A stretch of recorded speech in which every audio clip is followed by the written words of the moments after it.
You're listening to the Options Insider Radio Network, the home of the Options Podcast. For more quality options programs, visit theoptionsinsider.com or search for Options Insider Radio Network in your podcast provider of choice. Listeners can also access all of our programming through our mobile app available in the iTunes and Google Play stores. Select programs are also available via live stream at mixlr.com/options-insider.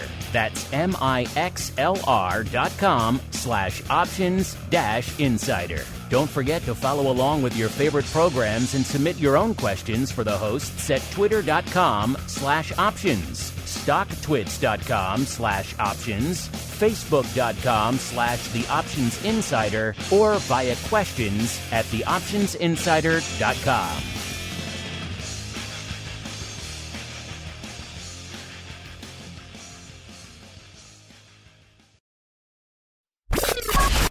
And now, it's time for the show that breaks down the options market from unusual activity alerts to market analysis, strategy overviews, listener questions, and much more. If it involves puts and calls, then our all-star panel will break it down. It's time to hit the Option Block with your host, Mark Longo from the Options Insider Media Group and co-hosts Uncle Mike TOSAW from St. Charles Wealth Management, Mark the Greasy Meatball Sebastian from OptionPit.com, Andrew the Rock Lobster GIOVINAZZI from OptionPit.com, and Henry the Flowmaster Schwartz from CBOE.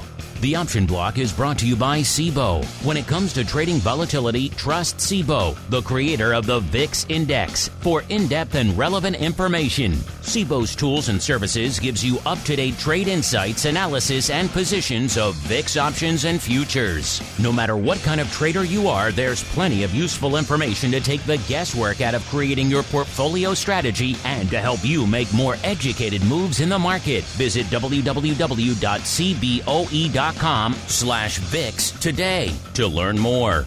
And now, get ready to hit the Option Block.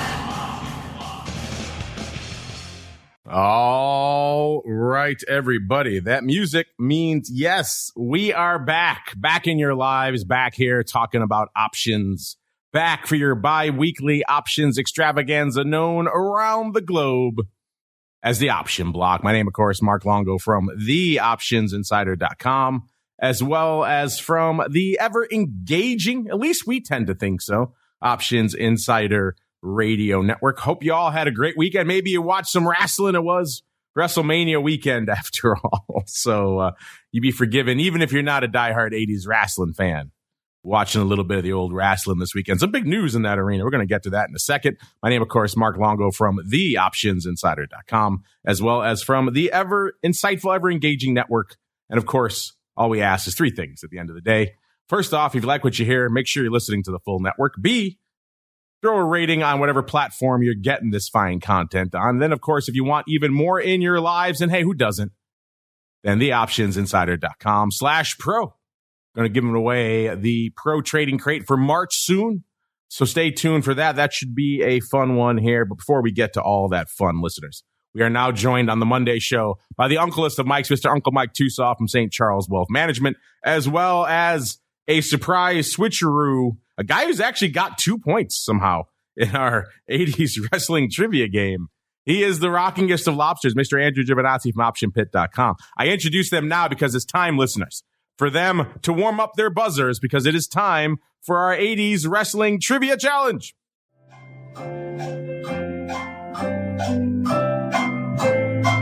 All right, there we go. A little Merv Griffin special. Of course, he produced Jeopardy back in the day. Old throwback there.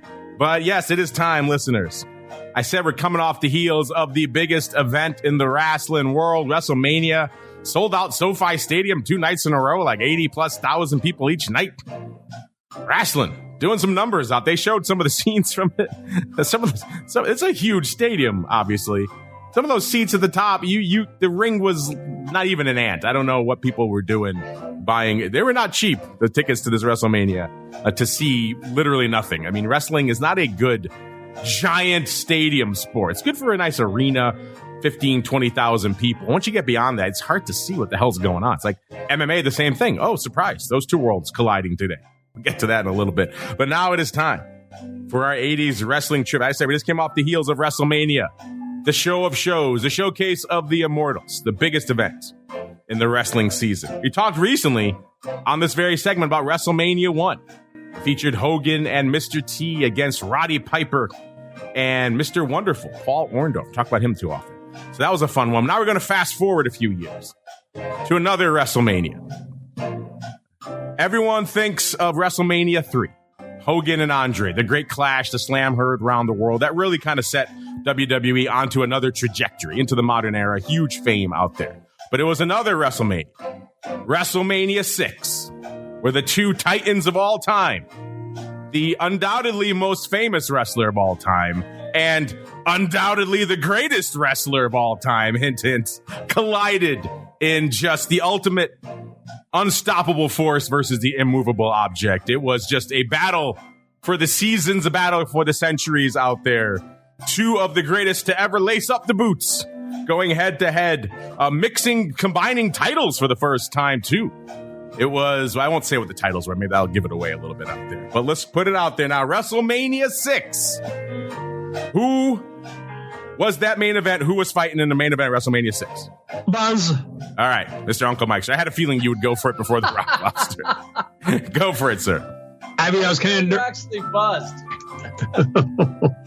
Oh, I will go with Hulk Hogan versus the Ultimate Warrior.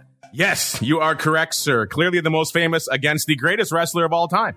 What could lose there? What were the two forces at play there for a bonus? Hulk Hogan said it he'll see which force is more powerful. I mean, like the two belts on the line, because it was because the Warrior had the Intercontinental belt and then Hogan had the championship belt. Is that what you're talking about? Those are the two belts. I was going to ask that too. So you get a half-point bonus point for that. There you go. But also the two forces. What two forces would collide? See which one was stronger. The immovable. Hold on. Let me think of this. The most powerful force versus the immovable object. Shoot. I don't know that one.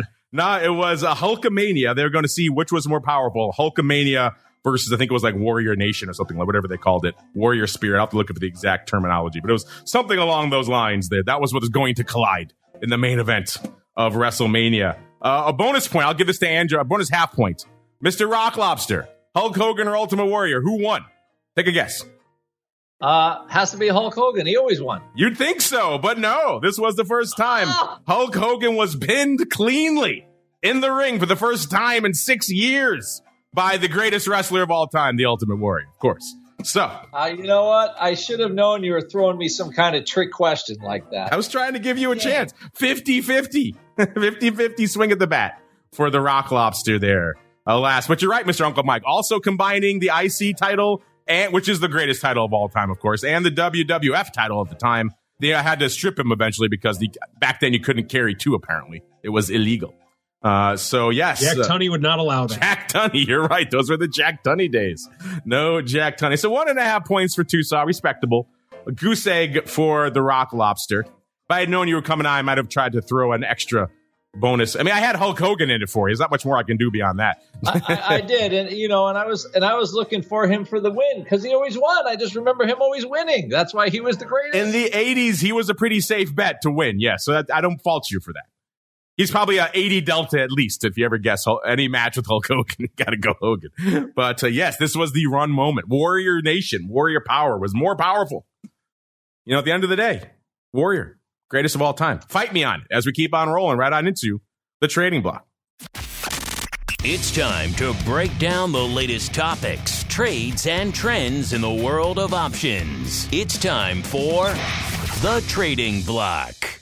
All right, everybody, welcome to the trading block, the portion of the show where we break down what the hell is going on out there in the markets. A lot of different news buffeting the market at once. Saudi and Russia, there's a tag team for the ages right there. Combining for some production cuts on crude, sending crude skyrocketing again. The big news on the domestic business front, of course, our old friends WWE announcing right on the heels of WrestleMania. It looks like they're going to be acquired by the parent company of UFC. So now UFC and WWE coming together. Good old Ari from Entourage now probably is about to run UFC and WWE.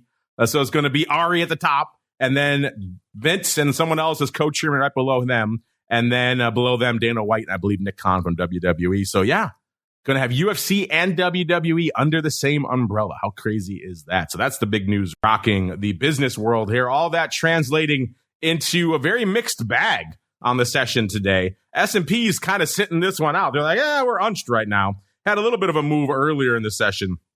Tried to rally earlier. Then they kind of came for it a little bit. Broke 4,100 ever so briefly. Now hanging out pretty much unched right around 4110. Dow saying, you know what, kid, I like this. I'm off to the races, up 0.75%. NASDAQ saying, no, I'm scared of all this. I'm going to go back in my bed, off nearly a full percent, about 0.9%. So very much a tale of three different markets out there today. That means VIX, when we kicked off the show, at about a 19 even, down about 1 point from last show. VVIX, 85, down about 5 points from where it was this time last show. A VXX, 44.25, down about 1.75 points. You know, VXX, I said this on VolViews. I have to start paying more attention to it. I know I said I washed my hands of it, but when you reverse split it to north of a 50, it kind of forces your hand. You kind of have to pay attention to it again. Because look how much juice is coming out of this thing. Oh, man, imagine if UVXY or UVIX did this, how fantastic it would be. But alas, they did not. UVXY at 4.5, down about 0.3 point. SVIX, 16.75, up. Of course, it's the inverse product, up about 0.2 point. UVIX, 15.5, down about 1.25. And VolQ, 22.25, down about 0.5 point. Uncle Mike, as our victor, we will start with you, sir. First off, any enduring memories of that titanic clash between the Warrior and the Hulkster? B, what are your thoughts of UFC and WWE getting together? They're going to be spun off as one tradable entity now. Going to combine the stock of UFC, or I guess what Endeavor parent, and WWE, and make it this one tradable entity. So that's kind of interesting. And then C, what else is catching your eye in this weird market today, sir? Yeah, so let's talk about A to begin with. I do think that the Warrior didn't sell himself as good as he could have, because he had a lot of potential, and I think he really could have been the next Hulk Hogan, but it's unfortunate. I liked the Ultimate Warrior. I thought he had a lot of high energy with the song going into the ring. Dun, dun, dun, dun, dun. Let's say he had some personal failings that held him back. He did. And so I think that, if he could have, now I think about it, if he'd have had Bobby the Brain Heenan as his manager, he'd have been beyond Hulk Hogan. Bobby the Brain Heenan could have helped him out, I think. Would you agree on that, Mark? Yeah, Warrior was about 90% entrance, which as a kid, I was here for it. I loved the pyro, the explosions. Him coming out against Andre the Giant, one of the highlights of my childhood, watching those two fight in person. It was amazing. Down there, I believe it was in New Haven, maybe Hartford, one of those, maybe Hartford, one of those two. But yes, epic clash for the ages. But yeah, I even saw recently Undertaker talking about Warrior, and he said his entrance was so explosive. By the time he got to the ring, he was done. He was gassed. He had nothing left. It was something else. So he was all entrance, but damn, what an entrance. Go ahead, sir. It was quite the entrance. Yeah, Bobby the Brain could have helped him out if he'd have gotten a good manager. So for all you young wrestlers out there, make sure that you get a good manager. Like if he'd have had a Jimmy Hart, Bobby Heenan, they could have helped him out a lot, I think. But it is what it is. But unfortunately, he had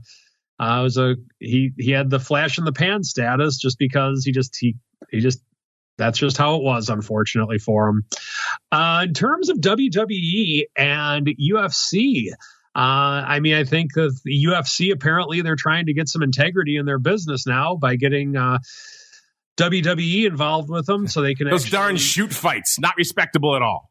Yeah, it's like they want to get real matches in there now, so that's why they need to get the WWE. Vince can help them out and teach them how to fight for real. So that's probably how that's. No, I'm kidding, of course, but I think it's going to be an interesting mix because when you have certain Ultimate Fighters that have done both, I think it could be it could be an interesting merger in that.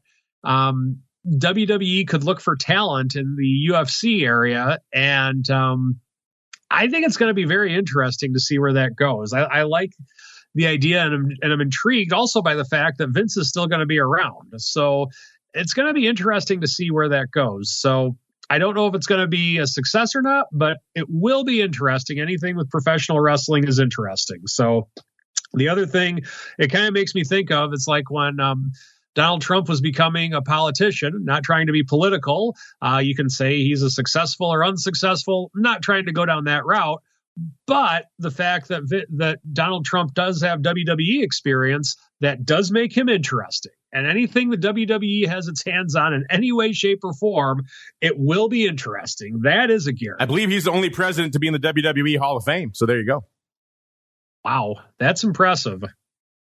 That is impressive. So that's just another one of the only president to ever's that he has on his docket. Most of them highly dubious. That one kind of okay. Yes. So anyway, in terms of this market, I'm really surprised that we're having as much movement as we are, quite frankly. It's a pre-holiday week. We do have Easter coming up on Sunday. We got Good Friday coming up on Friday. And I really don't see a lot of movement in this market this week. So I could be wrong, of course, but I think people are big money is looking to head out for the weekend a little bit early. And a lot of times when that happens, you really don't get a lot of movement in terms of where we are in some more macro issues. There's really nothing new. We're just waiting on what the Fed says and seeing where we're going with it.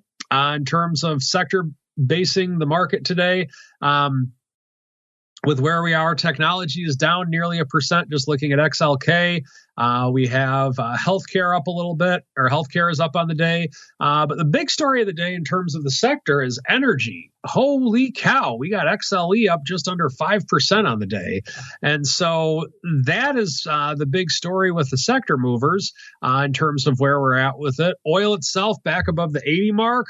Natural gas, and looking at that is not following it, though. Natural gas is actually down 4% on the day, down 9 pennies, which is really not that big of a deal for natural gas. But for the most part, with the exception of oil going way up, we have a couple of things that are moving a lot. But in general, on the macro level, it's kind of like that last day of school before Christmas break. You're there, but you're really not there as a student, or maybe even as a teacher, who knows? But it kind of has the feeling of that today within this marketplace. And I will turn it back over to Warrior Nation. Yes, Warrior Nation. It was Hulkamania or the power of the Warrior to see which one was the strongest force in the WWF. Fun fact, WrestleMania 6, Mary Tyler Moore was seen sitting ringside. So there you go. There's your trivia for WrestleMania 6. Mr. Rock Lobster, what are your deep thoughts about Mary Tyler Moore loving herself some Hogan versus Warrior? B, if you have any thoughts about UFC and WWE getting together, kind of crazy. And then C, what's catching your eye in this weird trifurcated market, sir? Just watching Mary Tyler Moore ringside at the wrestling event. What gets better than that? I defy you to say something better than that. Hulk Hogan's sweat on her or something? Who knows? She was there for it. She loved it. That's impressive. Okay, again, on my list of things to guess, I would not have guessed Mary Tyler Moore checking out the WrestleMania. Your defense, you would have been low on my list. Did you know that Liberace was involved in WrestleMania? Yes, 1? he was a ref, wasn't he, or a musician? He was the special guest timekeeper. That's right. Ali was a ref, I think. I think Liberace was such a entertaining figure. I'm sure he did a fine job as a timekeeper and dressed for the occasion, I'm sure. Yes, not over the top at all. Not over the top at all. I could see Vince McMahon saying, "Who could I get that would be the most fabulous human being ringside to draw attention?" By comparison, Mary Tyler Moore far more down to earth than Liberace. Different demographic entirely. Now, was Mary Tyler Moore ringing the bell, or was she just? No, apparently she was just sitting at ringside. Just sitting here as a celebrity, no doubt. Celebrity, not. So I think I find it like, so I kind of think it's not like but it's almost like these guys kind of have a monopoly on sort of all the alternative live viewing stuff. They got combat sports and pay-per-view kind of locked up now. Yeah. I mean, obviously there's boxing, and we all know how notoriously kind of corrupt boxing is. With the promoters and the whole, however that whole boxing thing works, I've never quite figured it out. But I mean, it's a substantial, and one thing is clear: the wrestling franchise does not go away. 160,000 people were at this WrestleMania combined over 2 nights this weekend. That's insane. So I'm just saying it's here to stay. So I think actually the Endeavor, I was trying to figure out the economics behind it, but the UFC, like, it's extremely popular. I have no idea how they can afford this. They're already servicing about a $5 billion debt to buy the UFC a few years ago. Now they're going to add on more debt on top of it. I guess they have deeper pockets than I thought. I guess so. And these are the Fertitta brothers, right? No, they used to own UFC. Now it's Endeavor. They sold it. Yes, they sold it. They sold it for almost $5 billion. So they're sitting on $5 billion in cash. They're laughing all the way to the bank. Wow, that's a chunk. But this, as far as, so the stock was down a little bit. I did see some volume come into Endeavor as well today. It looks like somebody's trying to buy the dip with some calls, but I don't want to spoil the odd block if you have them in there. So I think it's in, but it's, the one thing that it seems like that people pay for is the live stuff. I mean, what are they, you think about how much, all those football franchises and the NFL, basketball and all that is, people want to see the live, and these guys, I mean, they got the live thing locked up. It almost feels like, like in the early 90s, remember when McCaw Cellular was buying up all the, they were paying like $200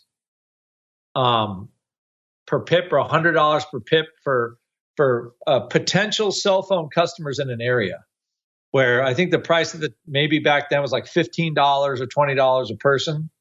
I know this sounds, I'm kind of dating myself here, but they paid like double the rate, and everybody thought they were crazy, right? And you look nowadays, and like one person's cell phone bill a month is 100, 150, 200, whatever it is, right?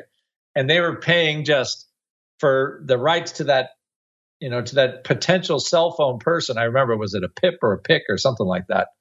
And McCaw Cellular just bought all this stuff up and scooped the 10. God knows how much money that guy made. I know he made billions. And then he sold it to AT&T. It kind of feels like something similar here, where these guys are like, hey, live entertainment is the stuff people will pay for, and we're going to buy it all up. So it's hard to it's hard to argue with that, I guess. But anyway, very, very interesting purchase, and I think that's why they feel like they can leverage the crap out of it, because they future cash flow, and it survived the pandemic and all that kind of stuff. So anyway, that's what I see anyway on that. I think they're probably a little ahead of the curve, which everybody thinks they're crazy, but then all of a sudden they're like, wow, all of a sudden that's all people buy is live action. So we'll see how that plays out, but it has that kind of McCaw Cellular feel from the 90s and the 80s, when they just bought all that stuff up and made freaking bank because they were there before everybody else. Now, let's see here. As far as markets today, it's kind of weird because, all the oil stocks pop because, surprise, oil can go up when OPEC decides. And whatever happened to that Russian embargo, by the way, didn't work. I'm trying to think of like all the policies we've tried in the last year and if they're really working or not. If they can join the the output cuts with the Saudis, I'm not quite sure what our does seem to be a little bit of a sieve there, that embargo. It does seem. I'm a little confused because I know it sure was confusing for everybody else. My favorite was when they tried to enact that price cap. Let's have a price cap on Russian oil. It's like, you do realize this is a freely traded global commodity, right? Yeah, it didn't work very well. No. And somehow now the price of natural gas is in the basement when supposedly Europe was running out of it. Again, confusion reigns supreme. And I think, we had a little bit of a pop in VIX this morning, but again, you got weekend effect, 3-day weekend coming up. So none of that is, I think, out of the ordinary. I was just looking at vol per strike, and it's already even or down for the day now in the 30-day cycle. So, I mean, ever since the Fed threw $600 billion at the market, it seems to be doing okay. Because there's no more bank failures. I haven't heard anything about anything. UBS brings back that old CEO, and all of a sudden everything I think we've gone straight up from there. And OPEC raising prices, that's probably, I think one thing is they probably opened the oil floodgates because of the whole Russian thing. And they're probably realizing, wait a minute, maybe we have a little too much production out there. Because clearly the Russians are selling oil to somebody, right? The market basically thought the Russians wouldn't sell oil to anybody, and now you're a year later, and I'm quite sure the Russians are selling oil to somebody. So the fact that they had to, firm up prices doesn't look hugely surprising. TOSAW, have you been buying Russian oil again? I talked to you about this before. No, TD Ameritrade doesn't allow it. Okay. I'm keeping an eye on you, sir. So anyway, and that's what we've got. And then you have the Q stocks, which apparently are partying like it's 1999 again, because I guess AI is going to save the world. But nobody can figure out who makes money selling AI. I guess just Microsoft and NVIDIA apparently are the only two stocks. Is AI going to save the world or kill us all? I can't figure it out. Yeah. And that's what we have. And what I will note that is, implied vol is in the short term is back to 18. We have a CPI number coming out on the 12th. And there is not really a huge bid for vol. So I think coming into this week, I think those straddles are going to get down super cheap. The April 12 410 straddle is still $8.50, and it's running at a slightly compressed 16.5 vol. So that's and then I guess that last number, the market didn't do a whole lot either. So, and we're getting to the point where the Fed is still raising rates, not as fast as usual. We have inflation. It wasn't as bad as last year. It doesn't seem like has gotten a whole lot better though in the last 4 months. It's kind of like the same-ish. And if anybody goes to their grocery store and try to figure that out, I think there are reasons for it, but I will just leave those aside for right now. But as far as what we've got going on,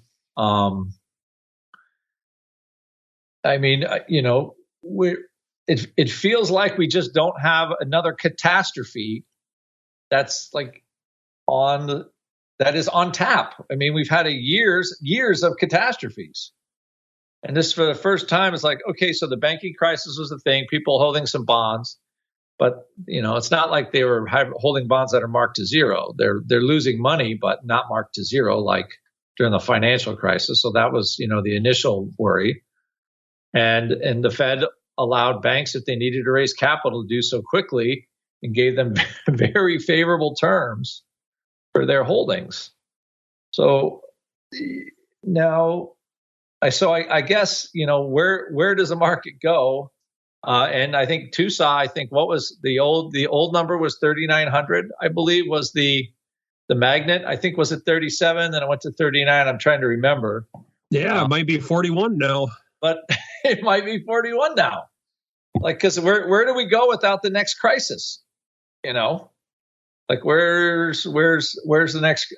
I don't know. Okay, we're back to a regular market again, and VIX is probably fairly priced at 19. But I'm just looking at vols here, right? So 10-day vol is 15, 20-day vol is 19, 30-day vol is 18, and 60-day vol is 17. So VIX is not too expensive for what's going on. But it's not the realized vol we had last year by any stretch. Realized vol by a factor has come down quite a bit, maybe, 8, 9, 10 points. I think the average was in the mid 20s last year. Now we're down into the high teens. So just looking at how much the market's moving, it's less. And, ultimately less is less. So I don't know what kind of, and now they're arguing about the debt ceiling and, how much money they're basically arguing about how much money that we don't have can we spend, right? So they're borrowing it all anyway. So they're arguing about how much they can spend of money they don't have.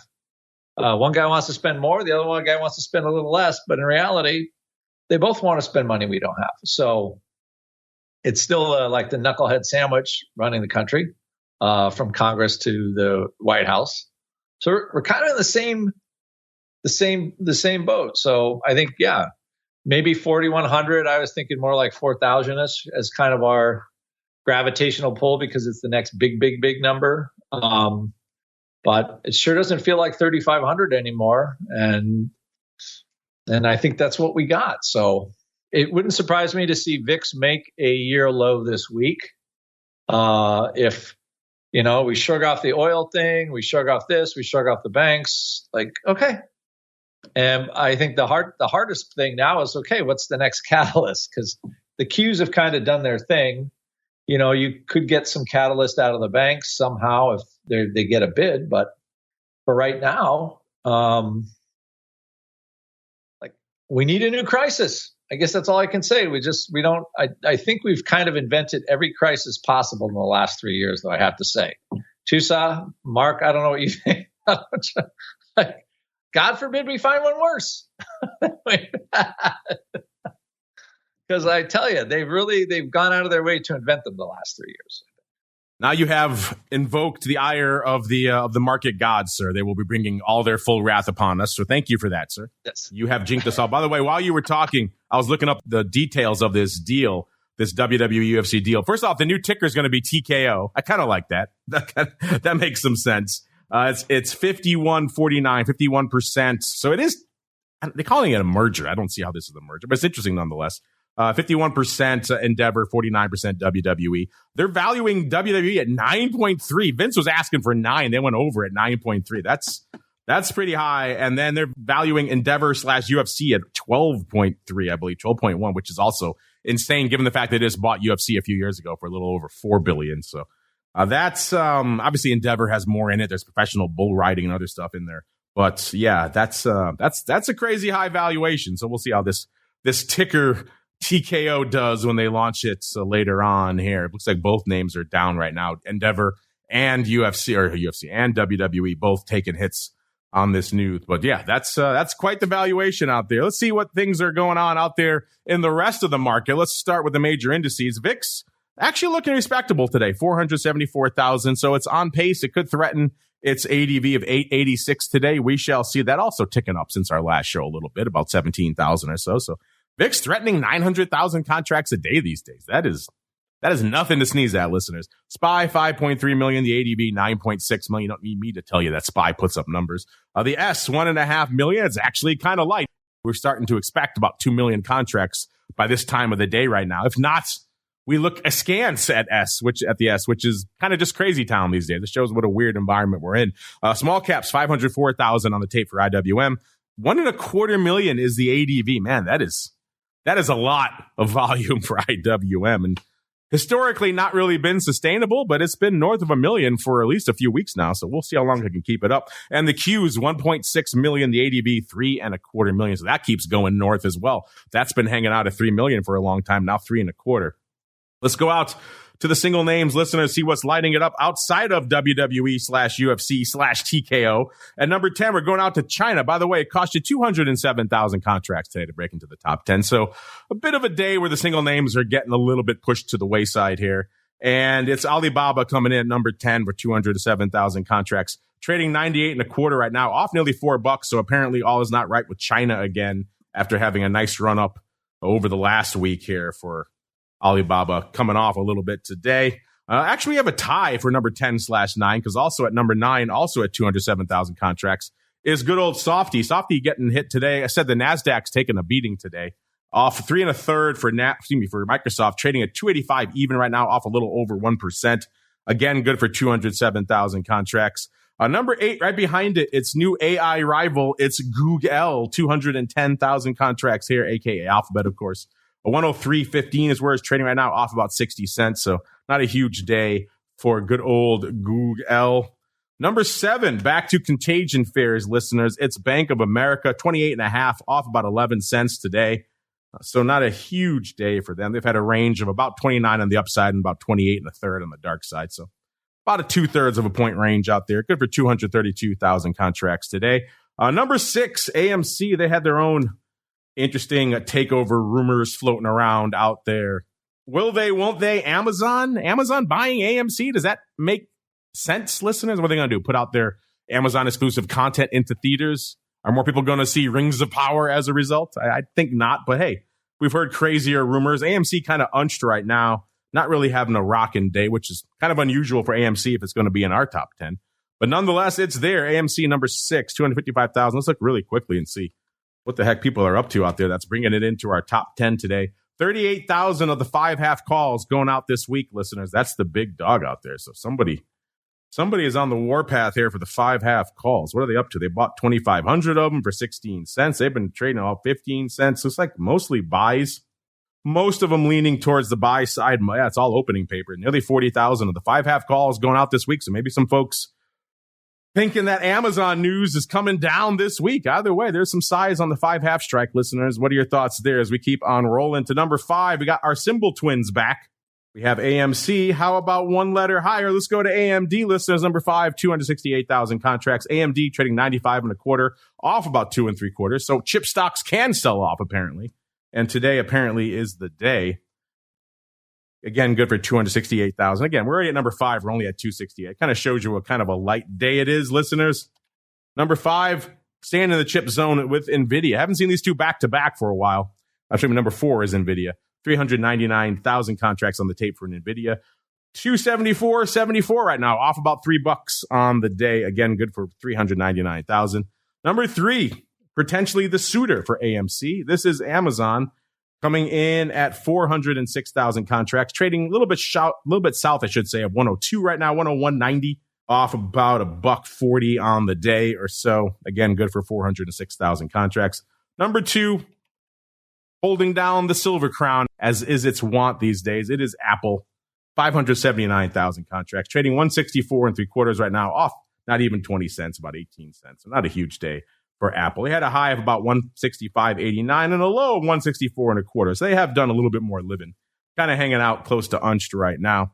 Again, good for 579,000. And the number 1, the big dog, extending its lead again today, Tesla, closing in on 2 million contracts, 1.94 million contracts. Tesla taking a bit of a drubbing, off 14 1/4 or nearly 7%, trading 193 1/4. That's on the heels of some good news to start the session. They delivered more vehicles recently than on the heels of that massive price cut than anyone expected. So they were actually rallying about 3 handles earlier in the session, up to about 202.70. Then they came for it and have crushed it down about 10 handles from there. So yeah, record Q1 deliveries, but apparently that's not enough to stem the bleeding out there. Tesla, they're coming for it. Obviously still well north of their nadir of 101.81 for the year. That wasn't that long ago. Everyone had written the death knell, the epitaph for Tesla. Apparently, reports of their death were premature. Not a ton on the earnings front, so instead we'll keep on rolling, listeners, right on into the Odd Block.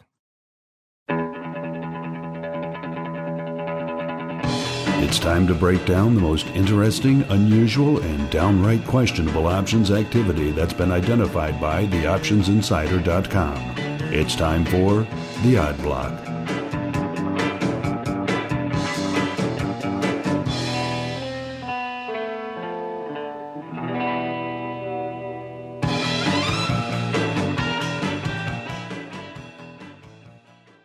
All right, everybody, let's get weird. Let's get wild. Let's pay off some crazy paper. Let's start going back to last Thursday's show. We had the Flowmaster on, and he brought up some very interesting, very near-dated paper.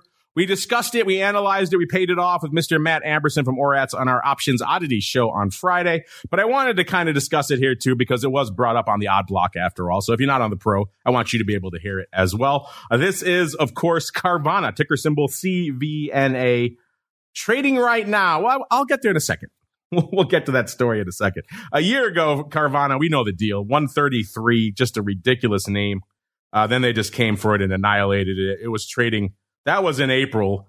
By May, it was trading $30. So they took $100 right off the top in the span of a month. Man, they came for Carvana. And then the rest of the year kind of just making its way down. Hit its nadir actually back at the beginning of the year.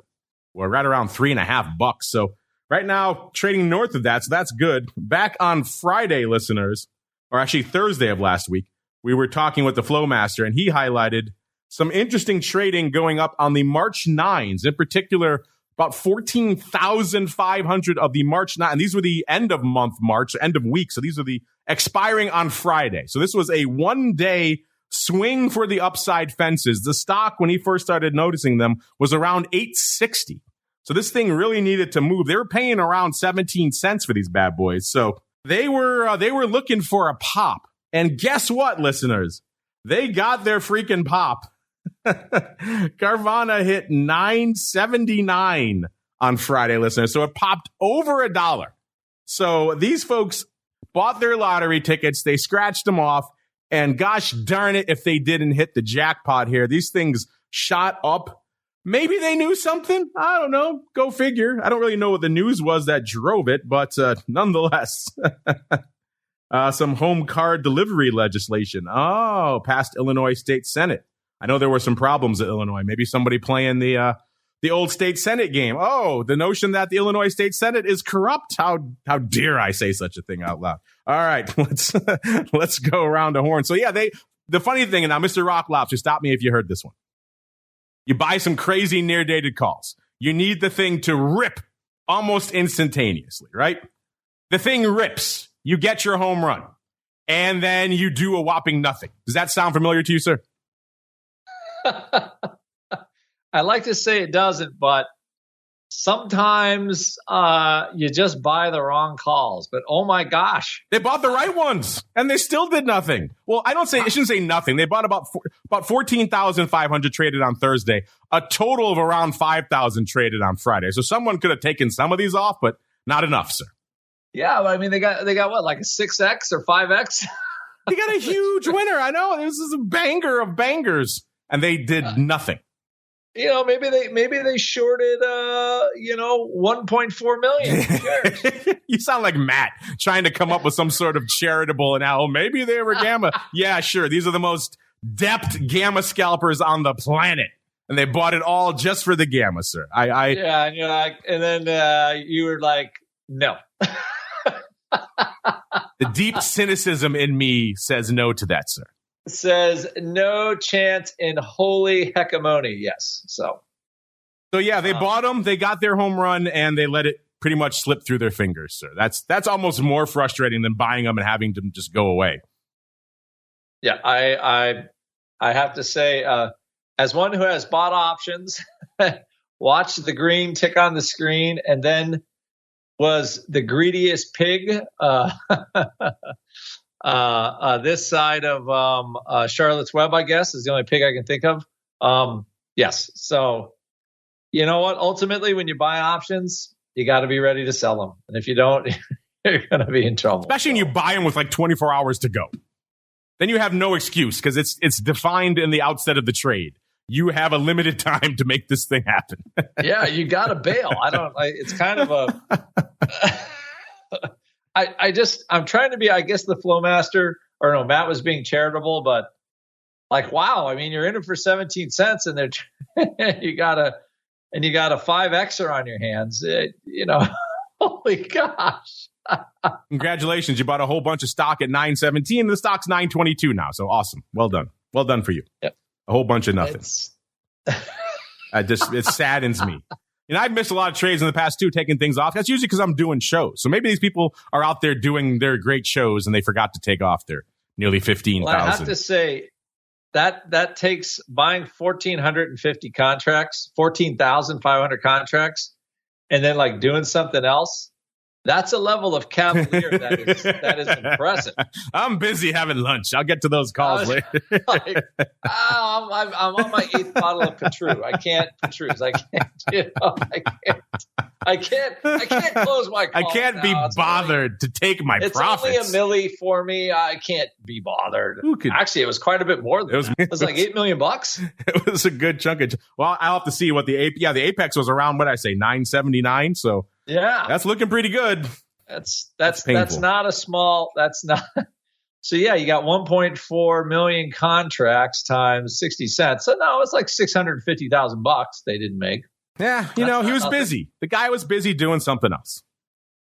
He's like, it's just, the girlfriend doesn't get a new Ferrari this week. That's basically. They could get a couple of Lambos with that money. I mean, they're not messing around. It's there. like real money. His and hers Lambos. And alas, no. Now they get a Yugo, maybe. They still make Yugos? I don't even know. That's old school. All right, let's keep on rolling. Let's go out. How about this one, Mr. Rockglasser? How about some contagion fears? Have you heard of this? It's all the rage. I believe that word has that phrase has been bandied about somewhere. Let's see what we got here. We're going out to New York Community Bank Corp. So going back to the regional banks, listeners, what's the worst that could happen out in this sector? Trading 867 off about a third of a point today. On the year ago is trading 1062, so almost exactly $2 higher. And this one's had a choppy road. It got down to 865, so pretty much exactly where it is right now on June 17th. Then they rallied again August 17th. Like a lot of round numbers all happening on the 17th out here. August 17th got up to 10, almost $11. But then right back down again on October 17th, got a little bit, about $8.50. And then flirted with 10 again a couple of times, hit 1041 on February 2nd. Then we all know what's happened over the last month. They came for this thing. I got down to 640, actually hit 581 intraday. That was on March 13th. Since then, it has rallied impressively back up to 919 and hanging out to 867, 866 today. They're coming forward a little bit today. And it seems like somebody, Mr. Rocklobster, thinks that dip last time was overdone, and they're going to draw their line in the sand out here pretty sizably as well. Of 25,243 of the May 8 puts, they say, you know what? 8 strike this far, no farther. And I'm going to sell those for 30 cents. That is about a 48 vol, 47 vol. The stock was 8 3/4, so a little bit higher when they sold these earlier this morning. Worth noting, there are earnings in this on April 26th, so that could come back to bite them potentially. Then someone liked them. They did about 5,000 more, so a total of about 30,000 of these have gone up today now, Mr. Rocklobster. So a pretty sizable line in the sand saying, you know what, I'll take all your New York Bank Corp at 770, sir. What you got? That's not nothing. That's a pretty good, I would say that's a pretty good line in the sand put, wouldn't you? Not unsubstantial. And what's weird, another thing is that is a fairly juicy put for the line in the sand people to sell, to be quite honest. Yeah, it's not bad. It's not bad. I actually added an EDR to my watch list now of interesting stocks. It will be the irony of ironies if I become an investor in that guy. I realized who the CEO was. Yeah. So this is this is a pretty juicy put to sell. I mean, they usually don't get this kind of premium, but they're totally going for it. They're like, okay, they're fading the whole enchilada on this right now, is what it appears to be, from what I can tell. So it's just like, hey, I think the whole banking thing is toast, and New York's Community Bank Corp is still going to be around, and that's the bottom line on that one. All right, let's keep on rolling because we got to get Uncle Mike on here too. So we'll go through our last one really quickly. Cheapy gold names have been all the rage out here. We've talked about them a lot on the show recently. Today's victim is Alamos Gold, ticker symbol AGI, trading $12.50 right now, up about a quarter. On the year, a year ago, they were trading $8.69. So they're pretty much right at their 52-week high right now. A little bit off of it is $12.69. So they're pretty much at their apex right now. Makes sense. We've all seen what's going on in gold. And Mr. Rocklobster, it seems like someone is thinking this party can't continue. We saw a big block of 10,000 of the June 17 half. So $5 out of the money calls, listeners, going up for 15 cents. Kind of splitting the uprights. They were a dime at 20. A total of nearly 30,000 have traded on the day. I have not had a chance to go through and parse all these. Maybe some of the earlier prints. Maybe this was an overwrite. I'll have to go dig in and see. But we'll have some time to get to these. Meanwhile, though, we got to get some time for Uncle Mike because it's time for the strategy block. It's time to dispense options, wit, wisdom, and education. It's time for the Strategy Block. All right, listeners, time for some options, wit, and or wisdom, courtesy of Uncle Mike. Uncle Mike, you got about 8 minutes, sir, to regale us with why you think TKO is going to be your favorite stock of all time. Go. I'm actually going to go a totally different route today. It is tax season right now. The tax deadline is upon us in the next couple of weeks, and so I want to talk about taxes today.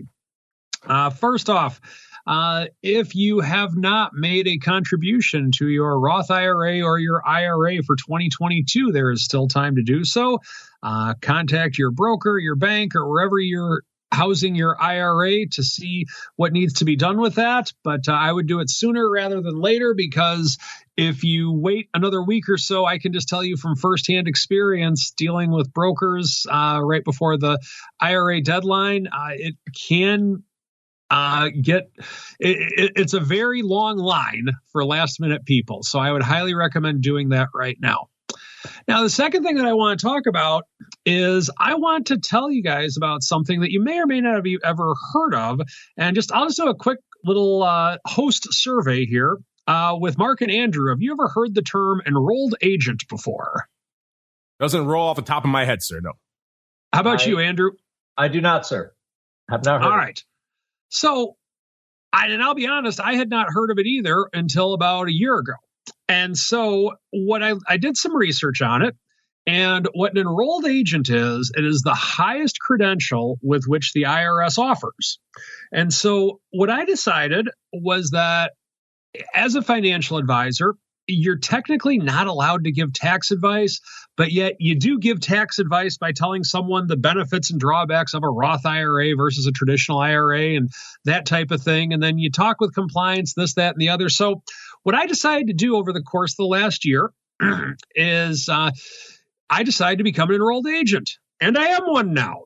And so what an enrolled agent does is he actually has the same power as which a CPA does from a tax standpoint, in that I can represent people before the IRS if they want. If they get audited and they need representation before the IRS, I can now do that. Now, is it my intention to become a tax guy? No, not at all.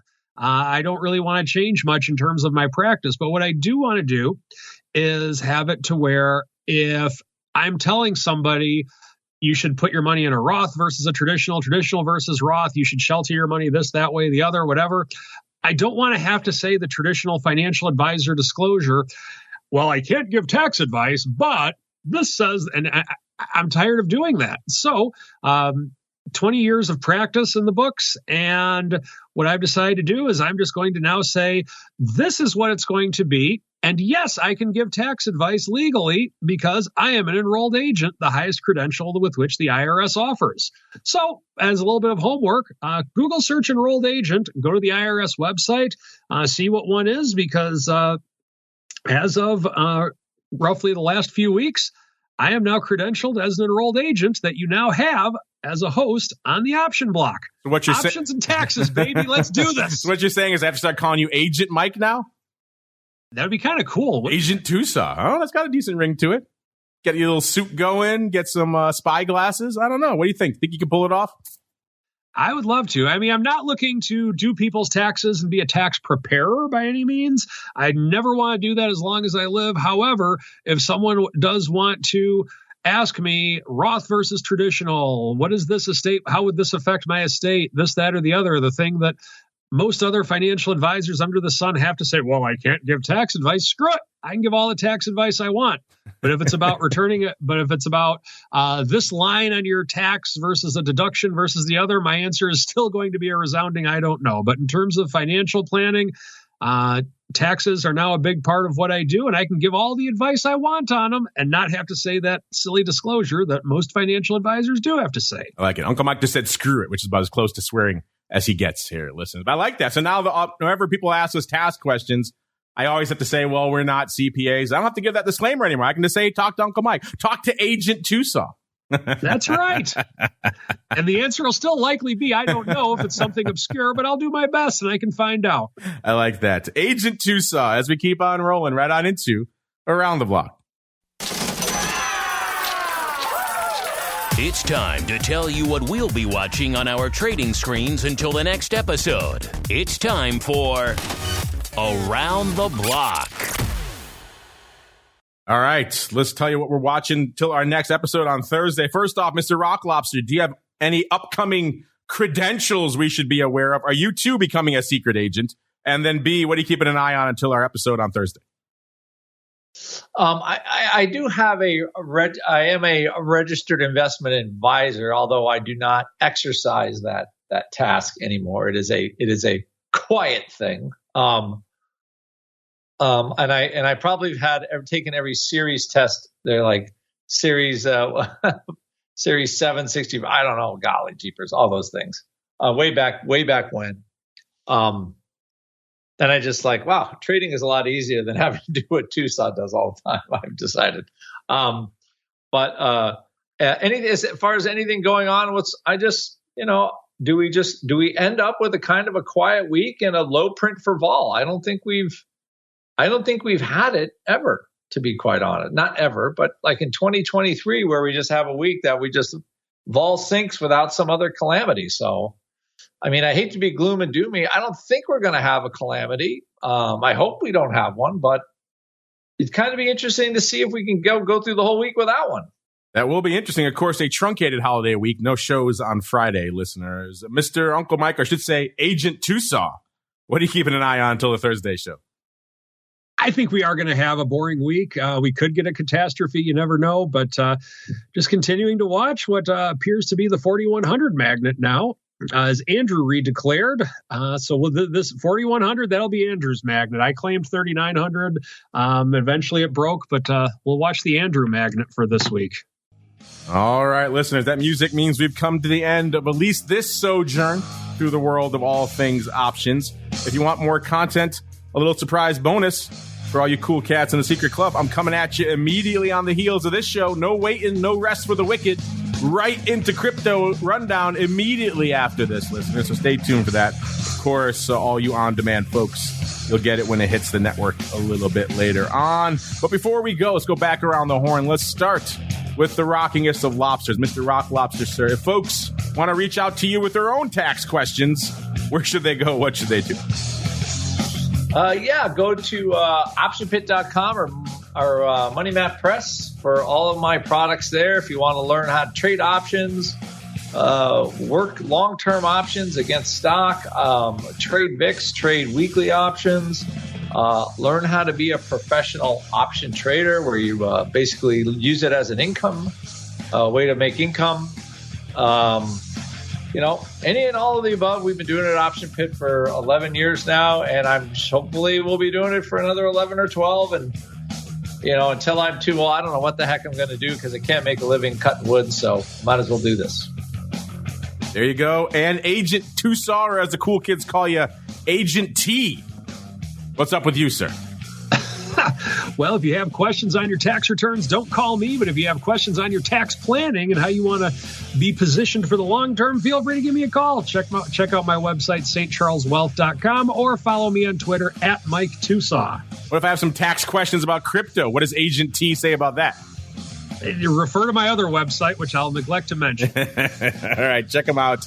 You too can see all the content flowing from Agent T over there. The place to start, stcharleswealth.com is the place to go. Or give him a follow on Twitter at Mike TOSAW, TOSAW. All one word. That's going to do it for this show.